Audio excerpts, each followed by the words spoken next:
जय माता दी। Welcome to my channel. आज मैं आपको बताऊंगी, बहुत प्रश्न आ रहा है कि 56 जो भोग होता है वो हम एक दिन में कैसे बनाएं। तो देखिए, आज बहुत ज़्यादा हमारे लिए सुविधाएं हो गई हैं। जो हमारी कामकाजी बहन बेटियां हैं उनके पास बिल्कुल भी समय नहीं है कि वो एक दिन में 56 भोग बना सकें।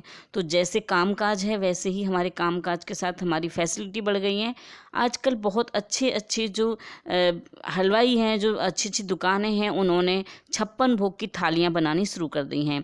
तो ये देखिए, मैं भी लेकर आई हूँ। कितनी मतलब इसमें धनिया पंजीरी भी है और इसमें सारी मिठाइयाँ हैं, मेवा पाग हैं, इसमें सब कुछ है। आपको कुछ भी बनाने की ज़रूरत नहीं है। अगर आप अपने लाडले को मनाना चाहते हैं, मुरली वाले कन्हैया की जन्माष्टमी मना रहे हैं, तो आप इस तरह से 56 भोग ला सकते हैं। उन्होंने देखिए किस तरह से मोर पंख लगाया है।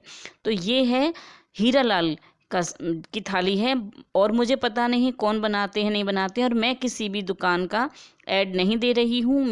हम हीरा लाल से बालूशाही लाते हैं, मुझे वहाँ की बहुत पसंद है। तो ये देखिए, उन्होंने इस तरह से जन्माष्टमी स्पेशल एक थाली निकाली है।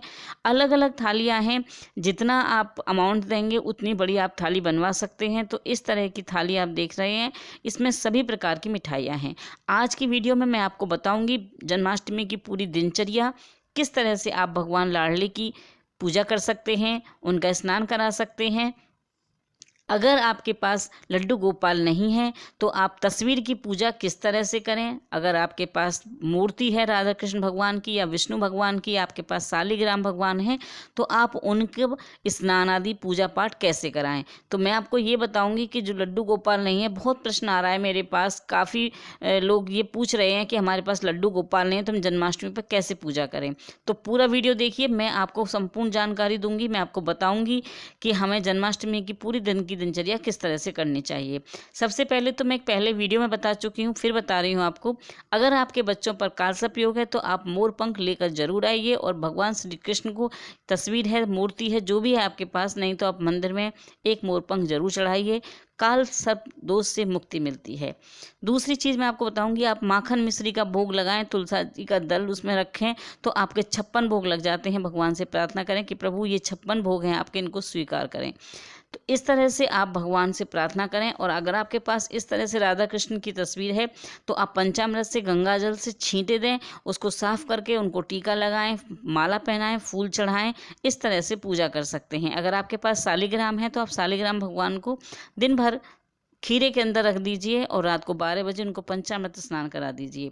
एक प्रश्न आ रहा है कि क्या हम शालिग्राम को छू सकते हैं। तो शालिग्राम को छू सकते हैं पूरी पवित्रता के साथ। जैसे कि आप ब्रह्मचर्य पालन करते हैं 1-2 दिन पहले से ही, और उसके बाद आप नहाकर बाल वाल धोकर अपने, फिर आपको शालिग्राम को छू सकते हैं। नहीं तो आपको शालिग्राम भगवान को नहीं छूना चाहिए।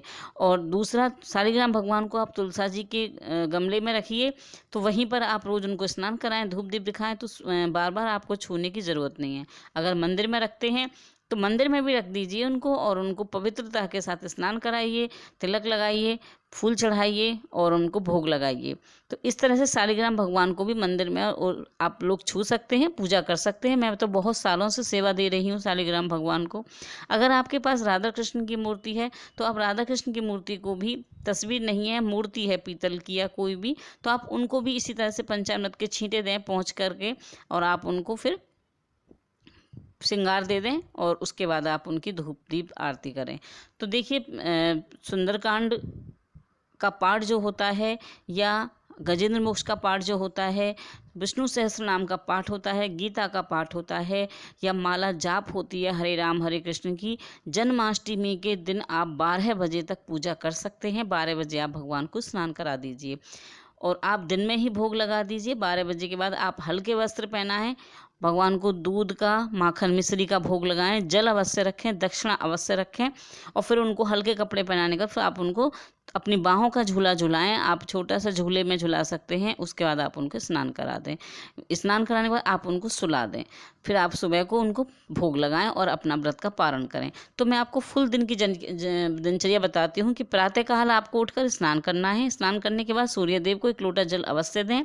मन ही मन अपने इष्ट देव की, जिनकी आप रोज़ पूजा करते हैं, कुल देवता जो आपके यहाँ के पूजे जाते हैं, जो आपके परिवार में, आप उनको परिवार सहित आप उनको अपने घर में आमंत्रण करें तथा अपने गुरु को शांत मन से हाथ जोड़कर प्रार्थना करें और मंदिर में रखे जल से आचमन करें। आप अपने दरवाजे पर भी जल अवश्य छिड़कें हल्दी डालकर।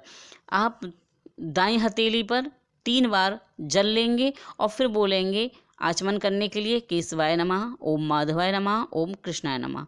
और चौथी बार आप जल लें हाथ पर। उसके बाद आप हाथ धोएंगे, फिर हाथ में जल लेकर पुष्प, सिक्का, फूल जो भी है आपके पास, नहीं है तो खाली जल लेने के बाद आप भगवान से संकल्प लेंगे, करेंगे आप, मैं साधना गोत्र भारद्वाज पूरी विधि विधान से आपका पूजन करना चाहती हूँ।